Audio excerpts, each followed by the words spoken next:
دیا اور وہ لے لیا چلا گیا. کچھ ہی دنوں بعد حضور باقی باللہ کا وصال ہو گیا. لاکھوں کا مجمع نماز جنازہ میں شریک تھا اور یہ بھی شریک ہو گیا. سب دفن کر کے لوٹ رہے تھے. یہ خبر پہ مارک لگا کر کے آ گیا آج کی تازہ خبر. رات ہوئی شیطان آ گیا, بولا چل جا کے لے لے. یہ بولا نہیں لیتا. شیطان بولا کیوں نہیں لیتا؟ بولا ایڈوانس میں لے لیا. ایڈوانس لے لیا. ابلیس بولا ارے ایڈوانس لے لیا اور نقد بھی ہے, دوہرے پیسے مل رہے ہیں. اب دیکھو دل اور دماغ میں جنگ چل رہی ہے. بڑی مشکل سے اٹھا, اللہ کے ولی کے در پہ پہنچا. یاد رکھو جب اللہ کسی بندے کی مغفرت کرنا چاہتا ہے, کسی بندے کو بخشنا چاہتا ہے, تو اپنے ولی کے قریب, اپنے پیر کے قریب کر دیتا ہے. یہ جا کر در پہ پہنچا اور کفن چرانے کے لیے قبر پہ سے مٹی ہٹایا, کڑی ہٹایا, کفن کھینچنے کے لیے ہاتھ اندر ڈالا تھا کہ حضور باقی باللہ نے اس کے ہاتھ کو پکڑ لیا. اب یہ پریشان ہو گیا, اب تک کہ میں نے کئی کفنے چورا کر کے بیچ دیا, کئی لاشوں کو بے کفن کر دیا, کسی مردے نے میرے ہاتھ کو نہیں پکڑا. یہ زندہ کون لیٹا ہوا ہے؟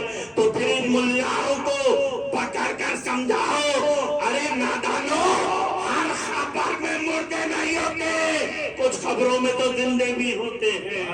حضور باقی باللہ نے ہاتھ کو پکڑ کر فرمایا ارے تو جنتی ہو کر کے جہنمی کامیں کیوں کرتا ہے؟ تو جنتی ہے.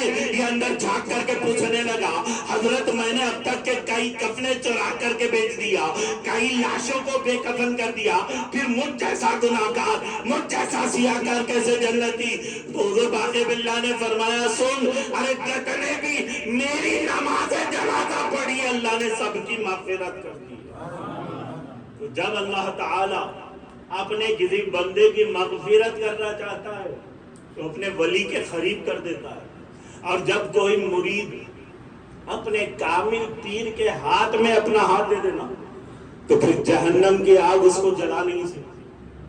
کیونکہ مالک بن دینار کے ہاتھ میں ایک آتش پرست نے اپنا ہاتھ دے دیا تو جہنم کی, دنیا کی آگ اس کو جلا نہ سکی. واقعہ مشہور ہے کہ ایک آتش پرست آیا حضور مالک بن دینار کی بارگاہ میں اور پھر چیلنج کر دیا مباہلے کا چیلنج. حضور مالک بن دینار نے بھی اس کے چیلنج کو ایکسپٹ کر لیا, قبول کر لیا. مریدین معتقدین عرض کرنے لگے حضور بڑا بہتر ہو اگر یہ مباہلہ کھلے میدان میں, لہذا دن تاریخ اور جگہ طے ہو گئی. اب وہ دن بھی آ گیا, تاریخ بھی آ گئی, جگہ پر پہنچ گئے, وقت بھی آ گیا کہ کھلے میدان میں ایک تندور کی بٹی جلا دی گئی, آگ بھڑکا دی گئی. ادھر سے حضرت مالک بن دینار تشریف لے جا رہے ہیں, ادھر سے وہ آتش پرست آ رہا. جیسے ہی آمنا سامنا ہوا حضور مالک بن دینار کے ہاتھ میں آتش پرست نے اپنا ہاتھ دے دیا اور دونوں نے اپنے اپنے ہاتھوں کو تندور کی بٹی میں جھونک دیا. کچھ دیر بعد حضور مالک بن دینار کو خیال آیا کہ میرا تو ہاتھ نہیں جلا کیونکہ میرا مذہب اسلام ہاتھ ہے, اس لیے رب نے میرے ہاتھ کو نہیں جلایا, لیکن اس کا جل گیا ہوگا.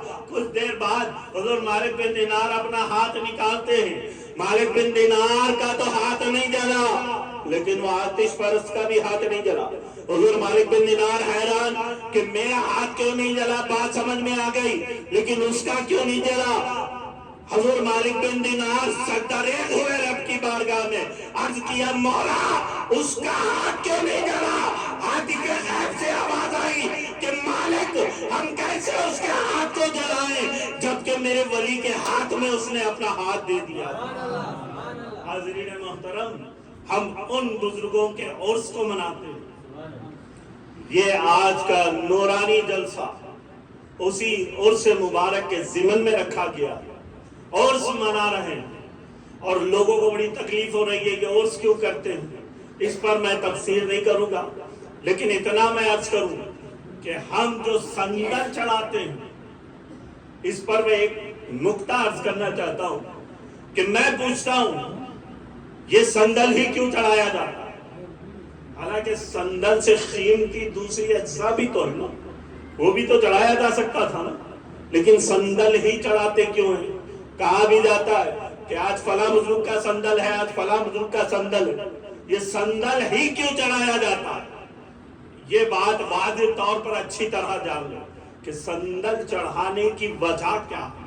بس اس پر میں اپنی تقریر کو سمیٹ رہا ہوں۔ سندل کیوں چڑھاتے ہیں اس کی وجہ دیکھو، حضور پیران پیر روشن ضمیر سیدنا شیخ عبد القادر جیلانی رضی اللہ تعالی عنہ، وہ آپ اچھی طرح جانتے ہیں کہ وہ ایک مرتبہ میرے آقا پیران پیر مجلس وعظ میں بیان فرما رہے تھے، وعظ فرما رہے تھے، جس میں اکابر اولیاء اللہ بھی تشریف فرما ہوتے۔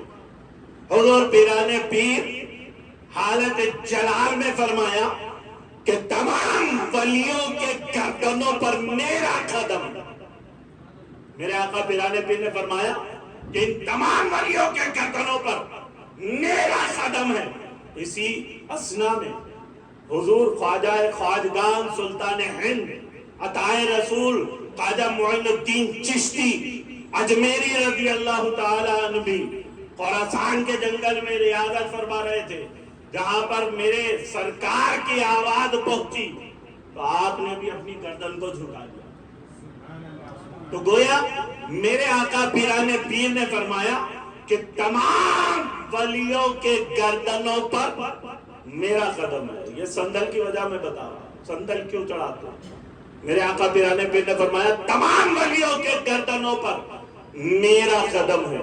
اور اب جانتے ہیں حضور پیران پیر غوث پاک رضی اللہ تعالی عنہ جو نالین پاک پہنا کرتے تھے وہ سندل کی ہوا کرتے، اور اسی لیے ہر سال جب ہم اپنے ولی کامل کا عرس کرتے ہیں تو سرکار پیران پیر کے کھاروں کی نسبت جو سندل سے ہے، اسی وجہ سے ہم سندل بھی چڑھاتے ہیں۔ صلی اللہ تعالی علی خیر خلقہ محمد وعلی آلہ واصحابہ اجمعین برحمتک یا ارحم الراحمین والحمد للہ۔